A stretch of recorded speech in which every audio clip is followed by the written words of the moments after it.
Selamat berjumpa dalam Suara Pertobatan. Firman Tuhan hari ini disampaikan oleh Bapak Pendeta Remedi Perangin Angin MD. Selamat mendengarkan.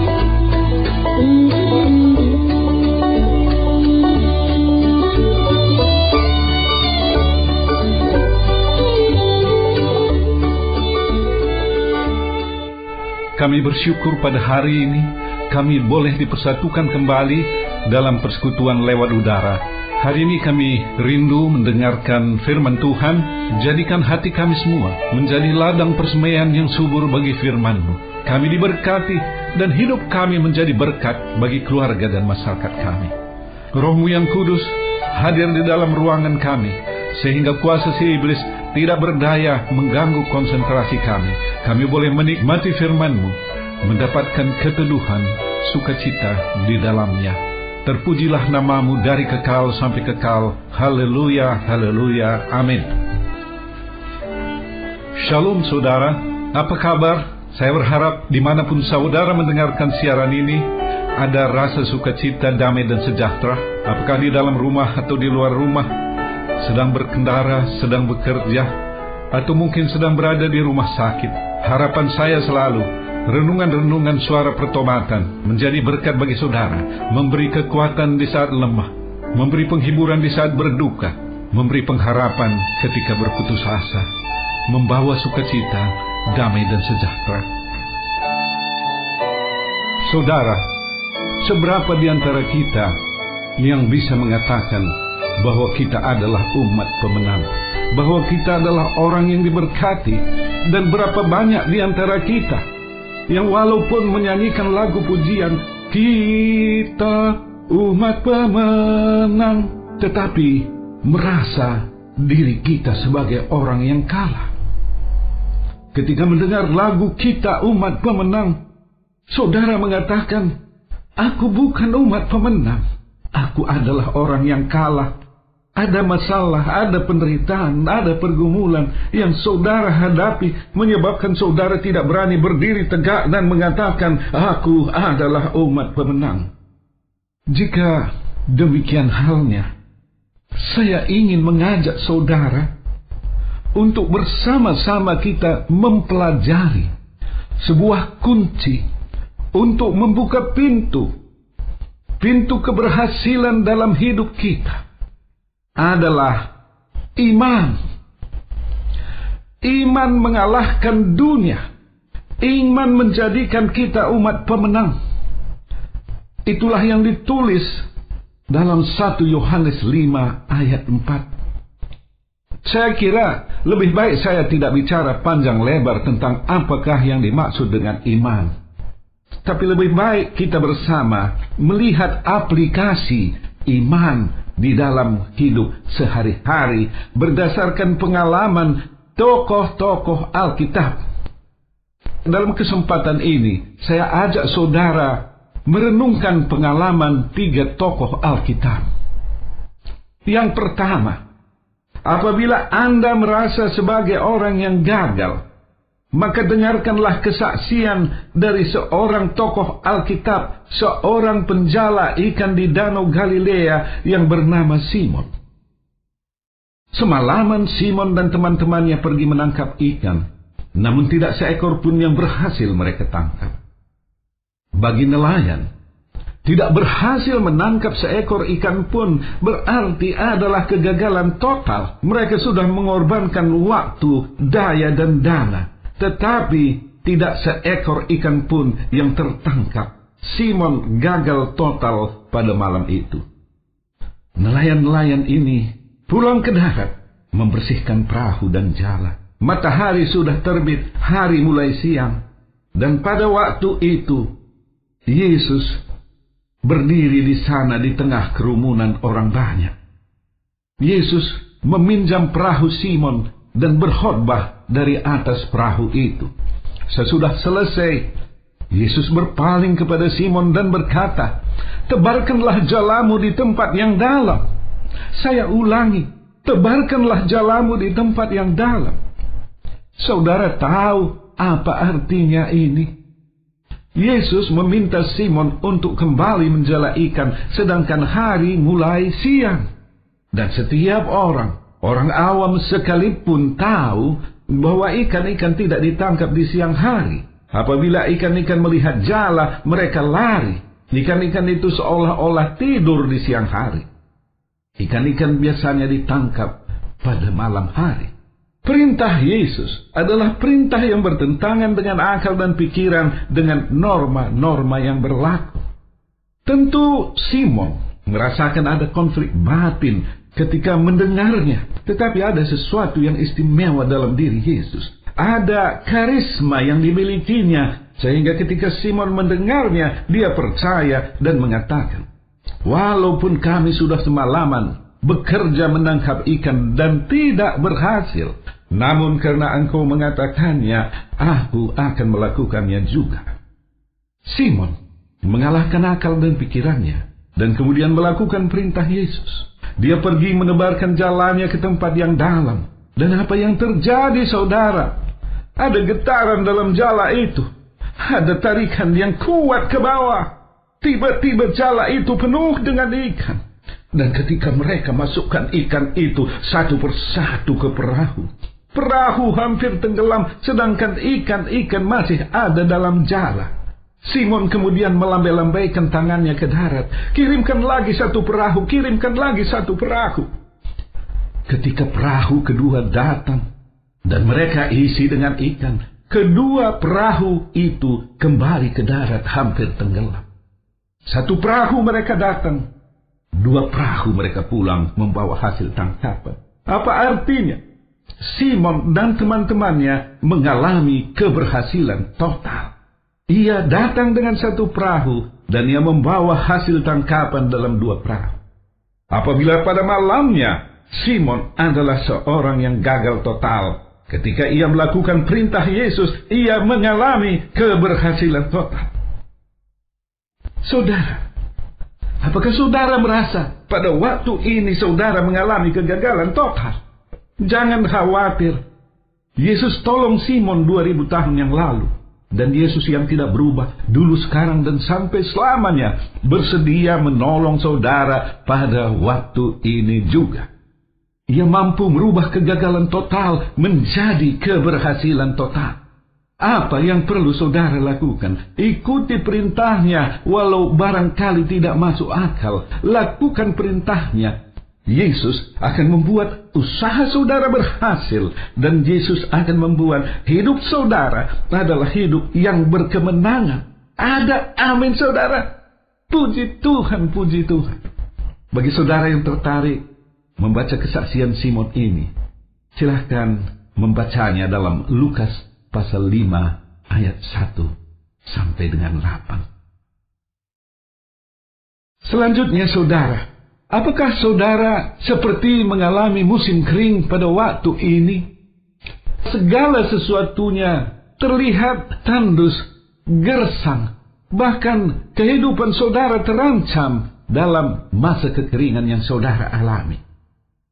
Kalau demikian halnya, jangan khawatir, saudara. Ada kesaksian tokoh Alkitab yang berhasil dengan baik melewati masa kekeringan dalam hidupnya. Kesaksian ini adalah kesaksian seorang janda dari Sarfat, seperti kita bisa membaca dalam kitab 1 Raja-Raja pasal ke-17. Pada waktu itu, hujan sudah lama tidak turun, kekeringan sedang melanda bumi.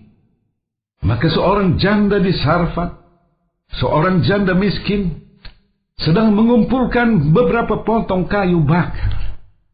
Dia bermaksud untuk mengolah makanan terakhirnya, yaitu segumpal tepung dalam tempayan dan sedikit minyak dalam buli-buli. Dia akan mengolahnya bagi dirinya dan putrinya. Kemudian mereka bersiap untuk mati. Dalam keadaan yang begitu gersang seperti ini, janda ini bertemu dengan Nabi Elia. Nabi Elia berkata, "Ibu, tolong buatkan bagiku terlebih dahulu sepotong kecil roti bundar. Sesudah itu baru engkau buat untuk dirimu dan putrimu."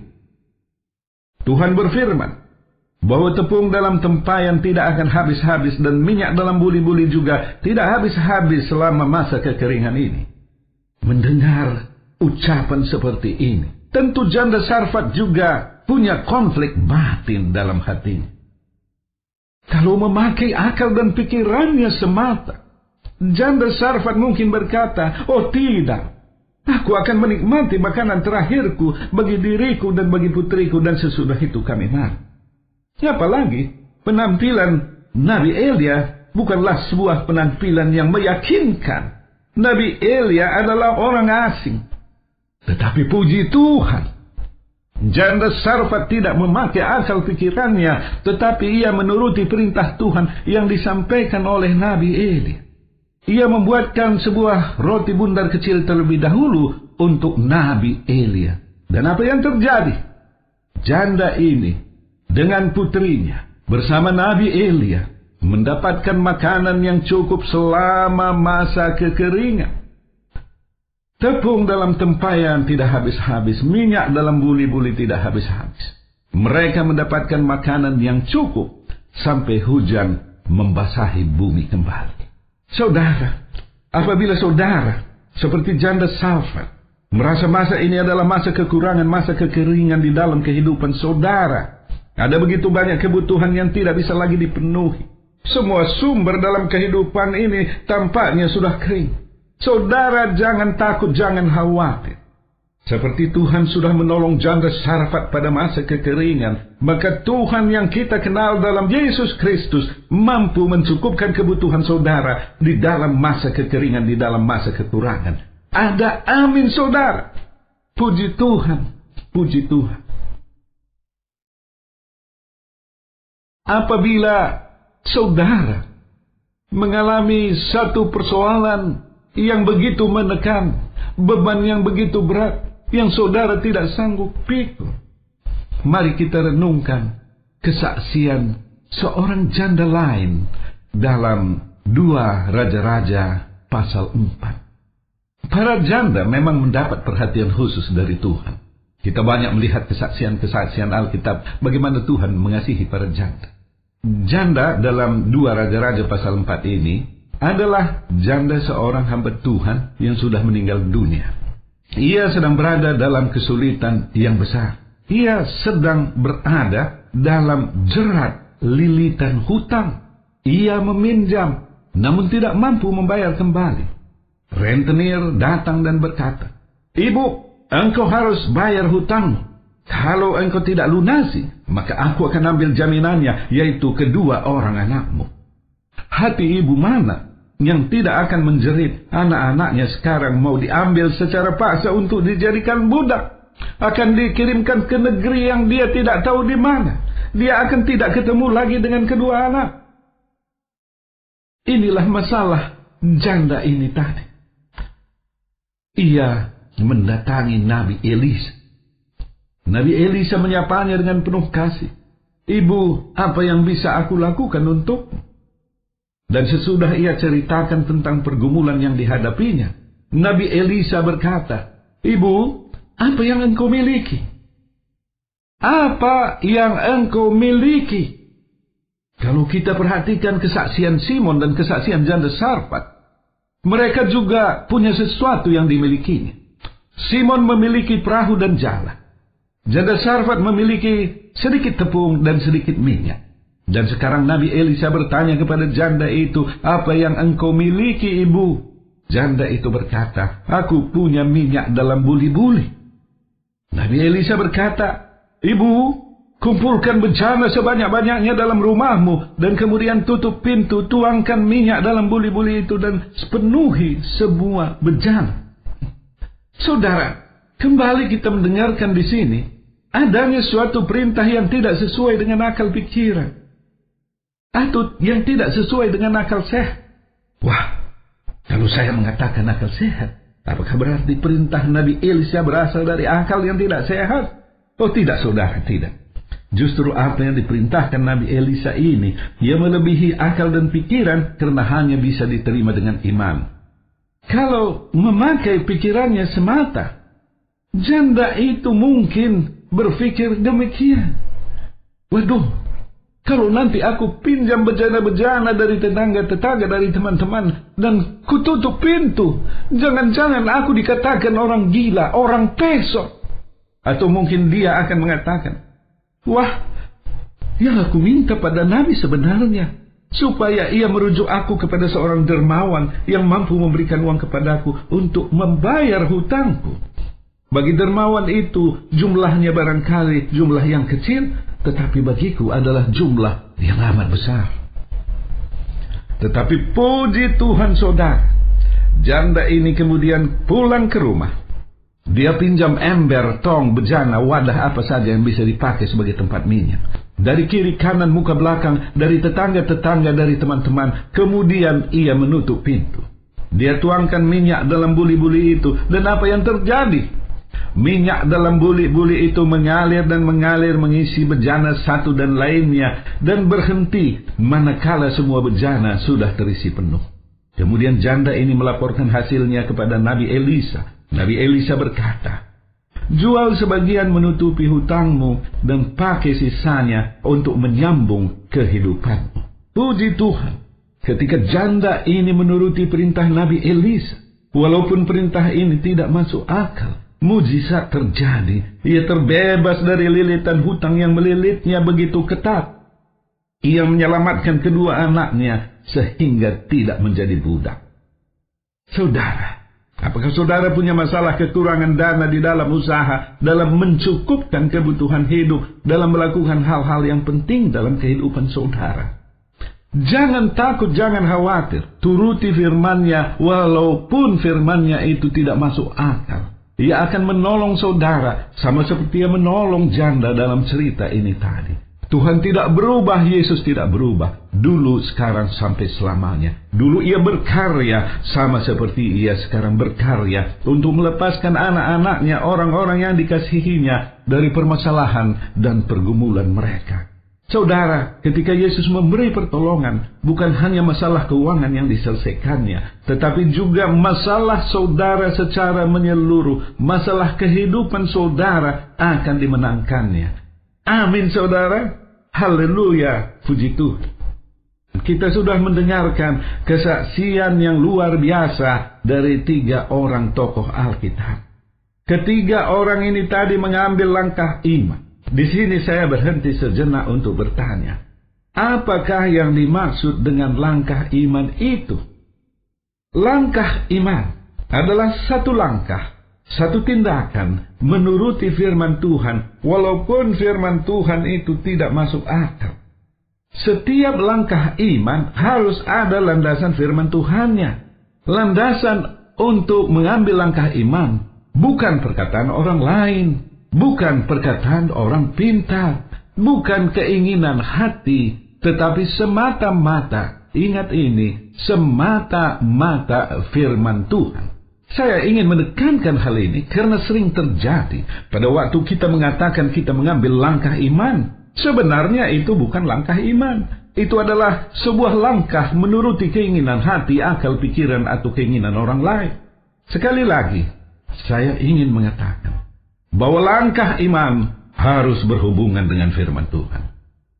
Dalam Roma 10 ayat 17, Paulus mengatakan, iman timbul dari pendengaran, dan pendengaran dari firman Kristus. Artinya, langkah iman ini tadi harus ada firman Kristusnya. Langkah iman harus ada firman Tuhannya. Apabila saya berkata, saya imani tahun depan saya punya mobil baru, sebenarnya itu bukan iman, tapi keinginan saya. Keinginan saya punya mobil baru tahun yang akan datang. Boleh saja setiap orang punya keinginan tertentu. Tetapi kalau langkah iman, sekali lagi, mesti ada kaitannya dengan firman Tuhan. Misalnya, Maleakhi 3 ayat 10 berkata, apabila kita membawa persembahan persepuluhan ke rumah perbendaharaan, maka Tuhan akan membukakan tingkap-tingkap langit dan mencurahkan berkat kepada kita sampai berkelimpahan. Apabila kita lakukan itu, kita sudah mengambil langkah iman. Alkitab adalah sumber yang kaya dengan janji-janji firman Tuhan. baik di dalam perjanjian lama maupun dalam perjanjian baru. Apabila kita hidup melangkah dengan janji-janji itu, kita sudah menjalani hidup dengan iman, kita melangkah dengan iman. Dalam Roma 1 ayat 17 dikatakan bahwa orang benar akan hidup oleh iman. Sejarah hidup orang benar adalah sejarah hidup tentang kesaksian iman. Kalau kita membaca sejarah kehidupan Abraham, sejarah kehidupannya adalah kumpulan kesaksian-kesaksian iman. Saudara, apabila saudara sudah mendengarkan kesaksian-kesaksian tokoh Alkitab yang kita renungkan hari ini, dan kemudian saudara berkata dalam hati, aku akan melangkah dalam iman, saya ingin mengatakan bahwa dengan kekuatan saudara, dengan kemampuan saudara, saudara tidak akan mampu mengambil langkah iman. Karena sesudah mendengarkan siaran ini, saudara sebentar lagi akan melupakannya. Tetapi ada satu hal yang membuat kesaksian ini terpateri di dalam hati saudara, yaitu jamahan dan pertolongan Roh Kudus. Roh Kudus dianugerahkan oleh Yesus kepada kita pada waktu kita bertobat di dalam kehidupan kita. Saudara akan memiliki iman apabila saudara percaya kepada Yesus Kristus bahwa Ia adalah Tuhan Juru Selamat dan Raja saudara. Ia akan mengingatkan saudara akan dosa-dosa saudara, dan pada saat bersamaan Roh Kudus akan datang ke dalam hati saudara. Ketika Rohnya yang kudus diam di dalam hati saudara, maka saudara akan berani berdiri tegak dan berkata, aku adalah umat pemenang. Haleluya, haleluya. Tuhan Yesus memberkati. Amin. Terima kasih Tuhan Yesus.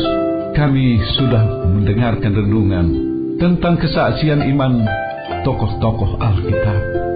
Tuhan, apabila pada waktu ini ada saudara-saudara kami yang dijamah oleh Roh-Mu yang kudus sesudah mendengarkan firman Tuhan, dan kemudian anak-anak-Mu ini berkata, ya, aku sadari dosaku selama ini.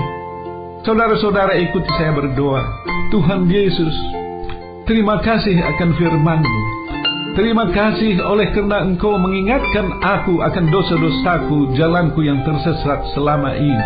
Aku bertobat Tuhan. Aku ingin berpaling dari kehidupan masa laluku dan ikut Engkau sebagai Tuhan, Juru Selamat dan Rajaku.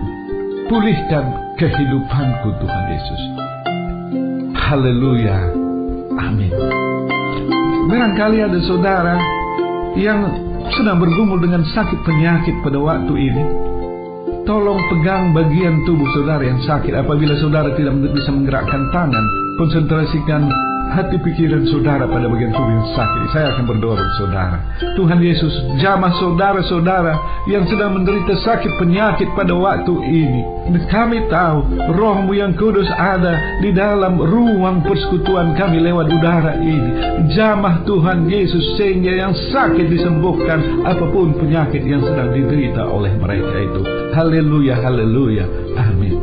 Apabila saudara mengalami kesulitan, kekurangan keuangan pada waktu ini, saya ingin berdoa untuk saudara. Dalam Matius 6 ayat 33 Engkau berkata, carilah dahulu kerajaan Allah dan kebenarannya, maka semuanya akan ditambahkan kepadamu. Hamba rindu agar firman Tuhan ini digenap dalam kehidupan saudara-saudara yang sedang kekurangan dana. Terima kasih Tuhan Yesus. Hamba berdoa bagi semua pendengar siaran ini, berkati mereka di dalam pekerjaan, usaha, kegiatannya, studinya Tuhan, sehingga bersama-sama kami bisa melihat Tuhan memberkati hidup kami secara berlimpah. Di dalam nama-Mu kami sudah berdoa. Haleluya, haleluya, amin.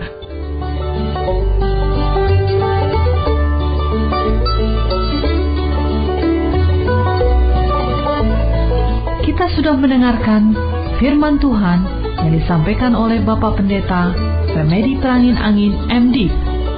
Pendengar dapat mengirimkan pokok-pokok doa kepada Suara Pertobatan, alamat email suarapertobatan@gmail.com, suarapertobatan@gmail.com, SMS atau telepon di pesawat 021 7005 8400, 021 7005 8400. Sampai jumpa pekan depan pada hari dan jam yang sama. Tuhan Yesus memberkati.